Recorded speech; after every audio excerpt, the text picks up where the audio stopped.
G'day YouTube, Warbles on a lot here with the conclusion of the round table discussion.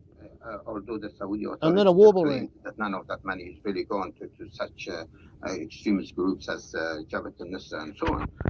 But on the other hand, a considerable amount of that funding, or at least an amount of it, has really trickled down to some of the violent extremist groups in Syria.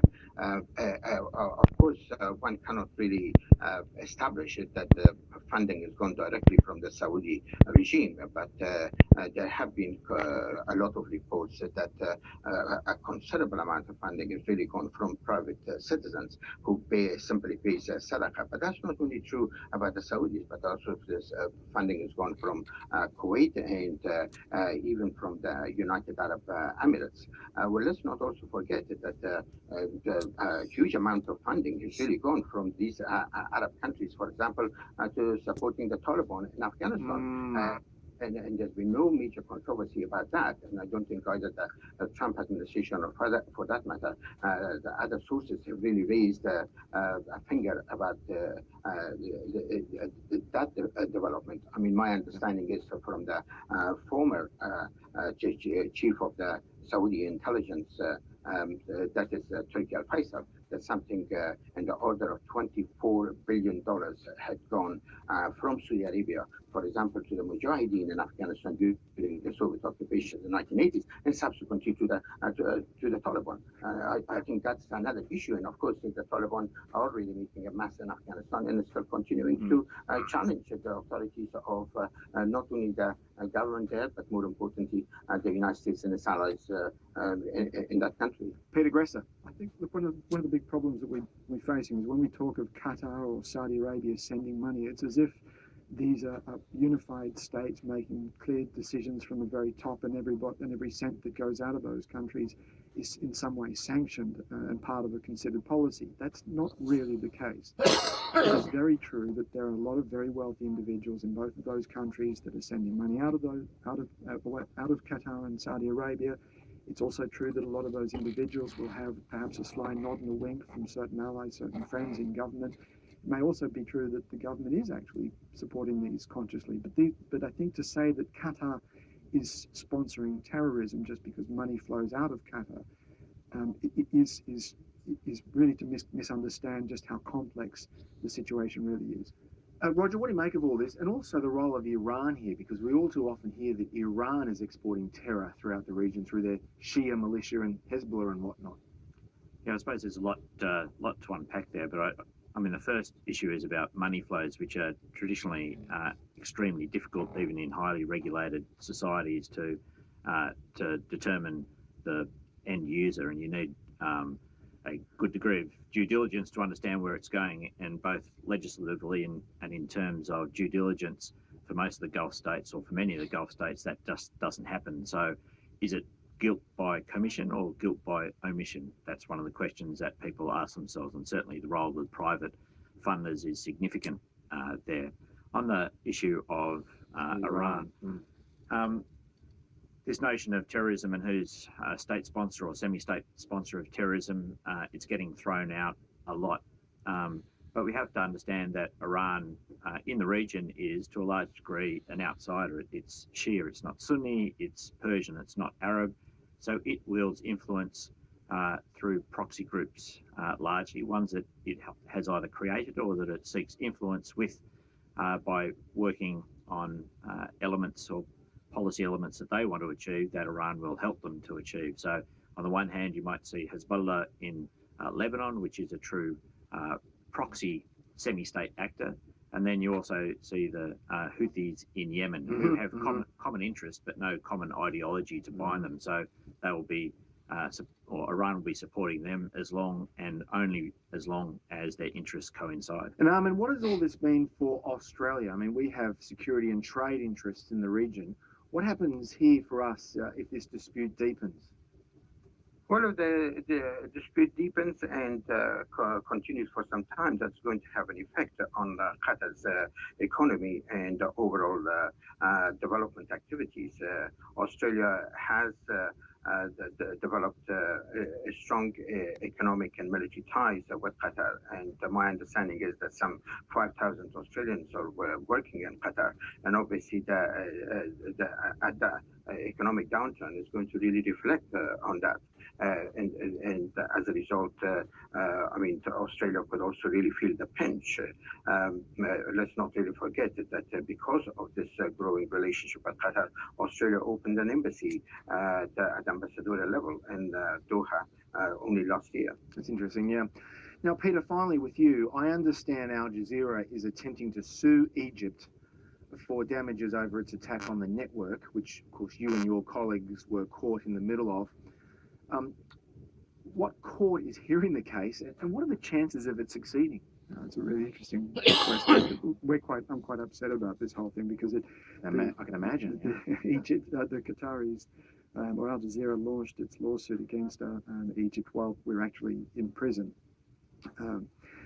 It's an international court which they're suing Egypt over, and they're suing them for damages that were done to us. And yet Al Jazeera hasn't seen fit to pass on anything to us, and so I think both in principle and practice, it's a really frustrating and disappointing policy. It's hard to know how successful it will be. If it's done on commercial terms, it may, or on humanitarian terms, it may well be successful. But it's also really underscores the depth and of the antagonism between these rival states and the tools that they would use to take cracks at each other. And what's your relationship now with Al Jazeera? I've parted company with Al Jazeera. I'm now working as a freelance. I think what happened to us was that we were caught up in this wider dispute between Al Jazeera and the Qataris and Egypt. We were accused of being terrorists and sponsors of terrorism, not because of anything we did, but because of the network's relationship. And one of the problems was that the network, the Arabic service in particular, was really pushing a pro-Muslim Brotherhood line, which ultimately we paid the price for. Well, Peter, it's great to have you back. Thank you all. Peter, Amin and Roger, great program. Thanks so much. Peter Grester is an Australian foreign correspondent who's worked for Reuters, CNN, BBC, Al Jazeera. Amin Cycle, of course, is the director of the Centre for Arab and Islamic Studies at ANU. And Roger Shanahan is a research fellow at the Lowy Institute. Well, thank you so much for your company this morning. It's always great to have it. Yeah, well, okay. Where to start? Probably can't actually have much of a broadcast without considering the topic of terrorism. Terrorism. Those of you who have been listening to my rants in the past will no doubt have heard my point that terrorism is a fairly modern construct. If during the 1800s somebody, for political reasons, to express their discontent, opened fire or threw a bomb in a crowded theatre, they were called anarchists. During the 1920s and 30s and up until about 1941, 42, if somebody's military put aeroplanes in the air and they dropped high explosives and incendiaries on cities, on civilian targets, that was called a war crime. They were called barbarians, uncivilized, savages. It wasn't until, I think it was 1942 with the firebombing of Rostock and Lübeck, but it might have been the 1,000 bomber raid over Cologne. But after one of those three events, Dr. Joseph Goebbels, PhD, stood up in the German Reichstag. He was the Minister for Propaganda and Information in Hitler's government. He stood up and he called the Royal Air Force Bomber Command aircrew Terrorfliegeren, terror flyers.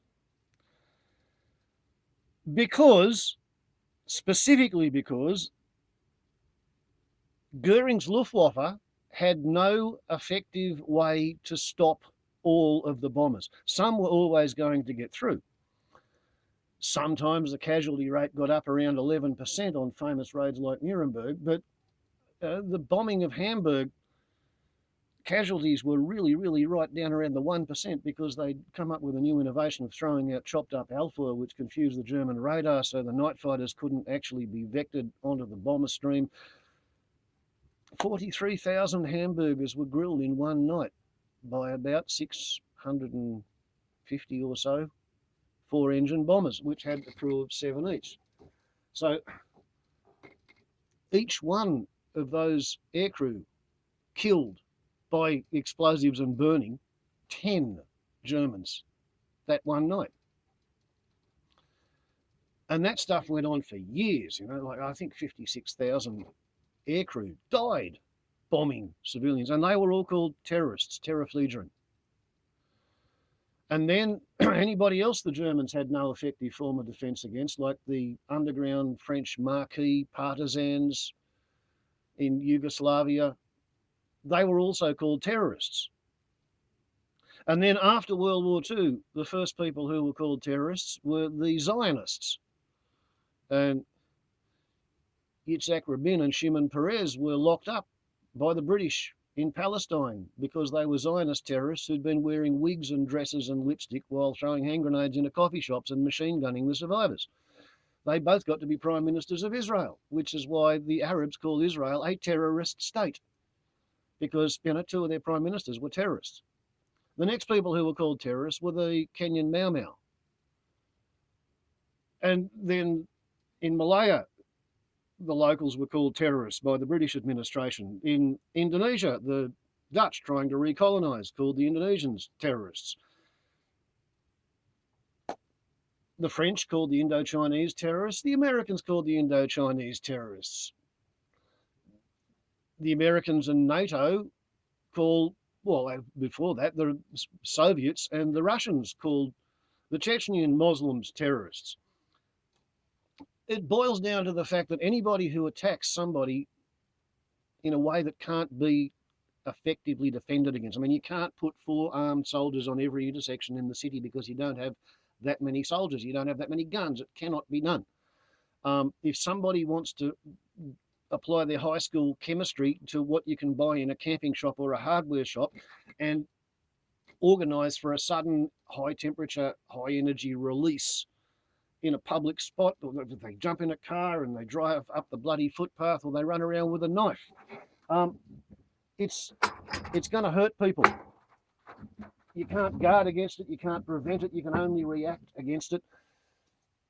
If people get together and organise, then maybe you can tap their communications and you can, you know, arrest them preemptively. I don't like the idea of trying people and sentencing them because they were thinking or talking about doing something stupid. I think pretty much you have to wait until they get right on the edge of doing something, and then they might come to their senses. They might never actually do the horrible thing. But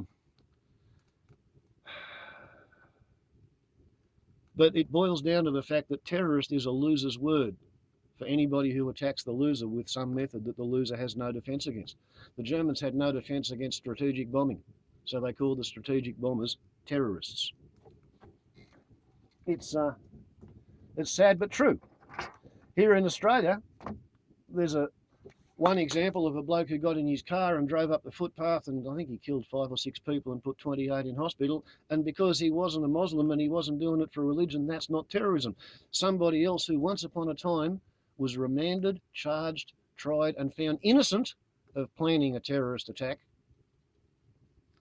He then, years later, when he was on parole for some other stupid violent action of idiocy, he suddenly took a shotgun or 2 to an apartment and he killed a bloke, and then he fired at the police and he got killed, and he kept an escort hostage for a while.